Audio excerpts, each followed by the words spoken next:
Hey folks, Mayor Tom Koch here with Violet and Michael's dad, Brian Palmucci, the councilor from Ward 4, also the dean of the council. And it's funny the other night when we had our meeting on Zoom presenting the budget and realized that you and I are the only two that dealt with the recession a few years back at the council level. Yep. I know we had a couple of councilors who were on the school committee at the time, but we're not here to talk about that. We're here at Kincaide Park. And this is a project that the Councilor Palmucci really fought for. We supported right out of the box. As a former park guy, it doesn't hurt. And of course, in the background is a brand new Sterling Middle School. So the city has made a major investment in this part of our city. And Councilor, I know that, I don't know how long ago we had a little ice cream social down here getting That's input right. from the neighborhood. Do you Yep. talk a little bit about that? Yeah. Violet remembers that because Chris Walker ate all of the ice cream that day. You remember that, Violet? But yeah, we had a great community meeting down here. Kids played. I got it. Yeah, you didn't get any because Chris Walker ate it. We had a great community meeting here. We had an ice cream social, and kids got to draw what they would like to see in a park. Adults got to put down their list, their wish list, and then the park designers went out and they did the best they could. And man, they knocked it out of the park. I don't think there was a single suggestion that wasn't incorporated into this park that covers all ages, from young kids to the seniors who are Yeah, let's who walk. live in the Let's walk building what we're across talking the about way. that because we see as we're passing by now the stuff for the kids, the great modern state of the art tot lot equipment. And we were talking earlier. We see the retention area. This has been a major problem for flooding in this area for a It long has. time. This neighborhood has historically been one of the neighborhoods that floods significantly, right behind us, especially in these streets. And that a lot of folks didn't understand. Why do parks cost so much? Because you're not just building a park; you're also building a whole new drainage system for the neighborhood. It's that- truly a civil engineering project. It is. overall. I mean, Yeah. we're not only are we improving the neighborhood by the infrastructure of the park itself, but the infrastructure of the drainage and flood mitigation. So this neighborhood will benefit greatly from this project. I mentioned Sterling, and right across the street is Lincoln Hancock. So both schools, communities will have the opportunity to use the field and as well. So the tot lot equipment, there's a path that goes around it, the whole place. And as you're well aware, the Bauer House is right next door. So even those folks will be able to come around and use the walking path. For those folks that may not remember, there used to be a combination baseball, softball diamond here that we made the decision that baseball, the numbers are down, we don't need as many softball fields. So we talked about a great versatile soccer field, which was laid out over both fields. If you remember, the Yep. lines used to be over the infields and all. I know you and I are both looking forward to getting this officially opened, because I don't want people to think that's litter in the background. Those are little flags marking the sprinkler systems and pipes and things. We're not quite finished yet. So I know the neighborhood seems to be pretty happy about it. Oh, everyone's thrilled. The seniors over at the Bauer House, they couldn't wait for it to open. When they saw the plans as they were drawn up, they were probably the most excited constituency because now they have somewhere to get outside and walk around, and it's you have to walk on the sidewalk. Another thing to note about the soccer field is the way in which the soccer field was created. It's one large, professional-sized soccer field that can be broken up into 4 smaller ones on busy Saturdays when some of the younger kids either have leagues or are playing games. So it'll really accommodate a lot of different activities at the same time.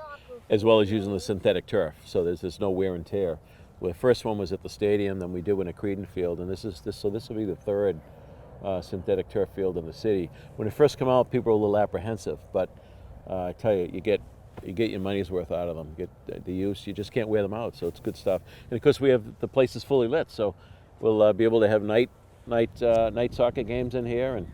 And I know one of the concerns was the back of the school had a non-standard but mini track over there, Right. and we've kind of addressed that with the straightaway. You want to talk about that? So the same track activities will be able to happen over on the side of the field here. Yep. That have been lost over there, as well as the basketball court that was over there. Right. We've replicated that over here, which is good. So there's no loss of any activities that were happening before, after we built the new Southwest Middle School. Now, I know the park isn't open, but we seem to have some folks that are enjoying it already, Councilor. Social distancing at its best. The other thing to mention, you mentioned the drainage. One of the things is the town brook physically goes under this area. But I think there's been more than 100 trees planted in this park as part of the program. So It's great for the environment, both for the groundwater issue, but also not to get not too green or tree huggy here, but as the former park guy, trees are great for the environment. They breathe out oxygen and they breathe in all the stuff that isn't so good for us. So they're great for the environment. So that's a big part of it as well. And I find when I go to a lot of parks with the kids, not just in Quincy, but in other communities as well, and I find the best parks are ones that do have trees, because on some of those summer days where it's hot, you need some shade. You know, you need to get out of the sun, or whether you're having a picnic or just need to get some respite from the heat. So it'll be nice. You see, there'll be a lot of shaded area. We have some prior growth trees that remain, and then the new growth, the new plantings here. It'll be very nice. It'll create a nice wide area for folks to walk around with some shaded, some sun. Yeah, so it's, as much as it has formal activity, it could be used for passive recreation, people walking, jogging, which is great. Just to wrap up, Councilor, I know that there's times when the city council doesn't always agree with the administration. We put projects forward. We believe in them. That happens? That happens from time to time, and I know that you've experienced that over the years. But I know this wasn't a slam dunk getting it through the council, and I know you worked hard at getting the votes together for it. Because with a bond issue, we need the 6 votes. So, you want to talk about those dynamics at all, or you want to leave that alone? I mean, I've been on the council for 10 years, and it's only recently that things like parks and new schools are tough calls to get through.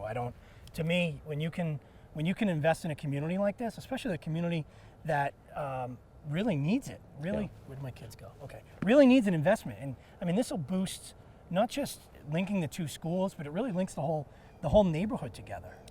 It's a neighborhood that has a tough reputation, perhaps undeserved, I think, and it's really coming along. That we have a lot of new and rehabbed housing down here. A lot of new families that are moving into Quincy or moving into this area, and this will certainly help increase that vibrancy.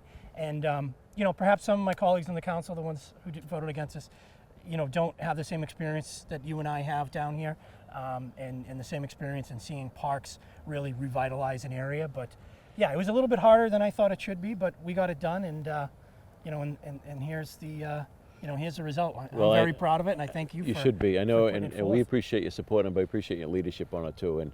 And to sum up, there are stats, and I don't have it off the top of my head, but when you make this kind of an investment in a neighborhood, obviously it's great for the quality of life. I would argue that it is an underserved area that we're dealing with.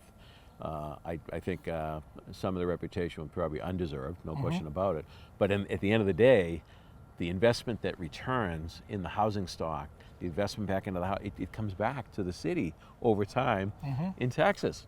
So it's a win-win all around. And I know some people struggle with the big picture from time to time, but again, I want to thank you, congratulate you, and I look forward to us having a fun field day with the community once we get over this COVID-19 stuff. The kids are certainly looking forward to it. I'm sure.